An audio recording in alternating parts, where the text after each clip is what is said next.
Periprosthetic joint infections can be treated in a number of different ways, and it depends on when that periprosthetic joint infection presents to us. If we can, we like to do a procedure that's called a DAIR procedure, and we spell it a little bit differently, and it's DAIR. And DAIR stands for debridement, antibiotics, and implant retention. If you develop a periprosthetic infection in the first 4, maybe up to 6 weeks, depending on the organism, we can treat you with a DAIR procedure. And we will open up the incision. We will clean out the area where the implant is at. Oftentimes we're changing the plastic when it's a knee replacement. We'll change the femoral head and the plastic in a hip replacement. We will put antibiotics in the area at the end of the procedure and leave them there, and they will come out slowly over time, over a period of 3 to 4 weeks.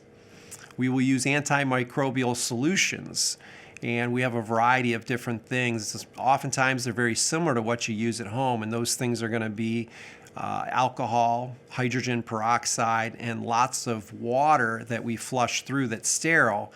And you decrease the contamination really with washing that joint replacement out. We will actually even scrub the implant. We have sterile scrub brushes in surgery that we will use on those. And then we put in brand new sterile pieces at the end of that DAIR procedure. For patients that have a chronic infection or something that develops later than that 4 to 6 weeks, oftentimes we have to take the implant out. We need to take that implant out because the biofilm has gotten onto the implant. And once biofilm forms, the antibiotics and the immune system aren't able to eradicate that infection. The only way to eliminate that PJI is to remove the hip or the knee replacement. In place of that hip or knee replacement, we can put what we call a spacer. And in that spacer, we put antibiotics.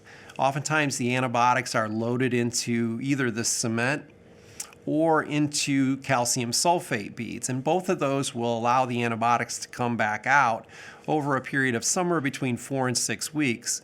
And they come out at what we call bactericidal levels, or very high levels that are at the level that will be able to kill the bacteria that's in that area. The antibiotics that we take by mouth or with an IV don't always reach those same levels. We will leave that spacer in for a period of anywhere from the earliest is about 3 months, and sometimes those spacers can stay in all the way out to a year or longer until we have that infection proven that it's gone. Once we have proof, and that's with repeating blood work and with repeating an aspiration, we then plan to get that patient's spacer out, and we will reimplant a total knee or a total hip.